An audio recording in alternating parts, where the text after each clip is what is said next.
Hoynes, it's time for a How Come Quickie. How come when a Japanese catcher goes to the mound to speak to a Puerto Rican pitcher, the Dominican shortstop covers his mouth with his glove so nobody can pick up the signs, except, of course, the Houston Astros? It's a quickie. I know it was a longie, but well worth going for. Yeah. All right, let's talk about this cheating scandal and what comes of it. And I mentioned to you before that I love to, until the last 2 months, I love to watch Altuve and Bregman play. And there's a part of me that says that they're good anyway without cheating, but you know what? Maybe they're not. Yeah, I mean, that's the big question right now, Les. I mean, and we're going to be able to tell right away, I think. Well, not right away, but let's see. I mean, if all of a sudden these guys turn into 220 hitters for the next 4 years, well, we know we will have known. Sort of like when Pudge Rodriguez showed up one year as Superman. And weighed 180 pounds after 170 pounds with the Tigers. Right. Yeah. Excuse me. So is there a long range problem for these guys, or for Houston, or what can they do? Do you think some guys will throw at them? You know, I've been asked that, and I think, you know, they might, you know, but I think these guys, everybody in baseball supposedly knew this was going on since 2017. I talked to Charles-Nagy, and he was, you know, the former Indians pitcher, and he was the Angels pitching coach from 2015 through 2018. And when they went in there, he said they felt something wasn't right, but nobody took any action then. By the way, your column on Nagy, and you said Steve Nagy, and I'm saying Steve Nagy was a bowler, and then it says Steve Nagy was a bowler. That's what Johnny Mac had it mixed up. Yeah. Didn't think Johnny Mac was a bowling fan. Yeah, and he never changed. Right. All right, so they didn't. People knew, but they didn't do anything about it. Yeah. So now, when the cat's out of the bag, are they really going to start throwing at these guys? I don't know. Do you want anything to be done? Do you want the titles to be taken away? Do you want just a blank page at those 2 years? Or I listened to Manfred's explanation, and it made sense to me. And I'm not trying to play right down the middle, but baseball has never changed anything. And throughout all these scandals they've had, the 1919 Black Sox, Shoeless Joe Jackson hit 375. He still hit 375. And he still hit 370. Yeah. It's in the record book. They don't change anything. They didn't change anything when Barry Bonds destroyed the home run record with the influence supposedly with steroids. Roger-Clemens wins 7 Cy Youngs, and he was supposedly juicing at the end of his career. What Manfred said is, you can't change history.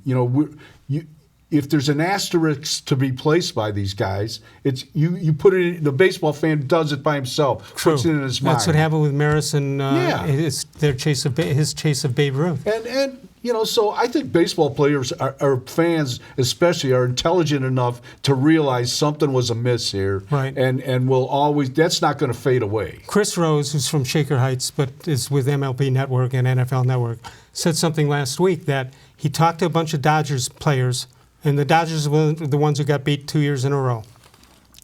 And he asked them how they would feel about taking the trophy away or taking Velcro on the championship or whatever they want to do. And to a man, they said, no, because what we're missing the feeling of running out to the mound to jump on each other, which is what people remember. They're missing out on the feeling of not having a parade for the championship. And that's as important as who's listed, apparently. Yeah, I would think so. I mean, those guys know what happened, and would they have lost? Would they have won the World Series even if the Astros weren't cheating? It went to 7 games, right? Why didn't? No, I think Yan Gomes changed the signs with Washington. Why couldn't they just change the signs? Well, I think everybody was. I was reading in the Washington Post, Les.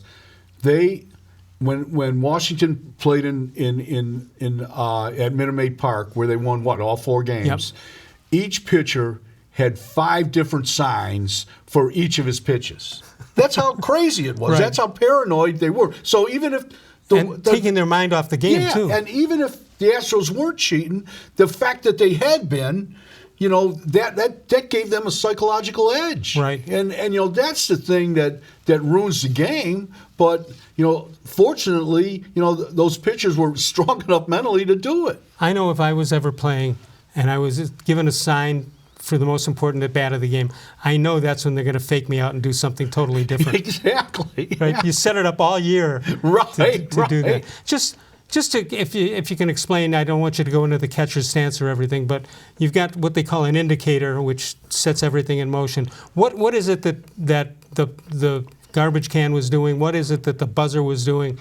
And how did it get from one to the other? There was a feed from center field, and it came into the replay room, and there were team employees would study the catcher signals, decode it On camera. Yeah. And then they'd send a player would run out from that room, from the replay room to the dugout, give it to either Cora or whoever. If they had a runner on second base, they'd Right. flash it to the guy on second base, and then he'd give it to the hitter. And then to speed it up, Beltran said it wasn't fast enough.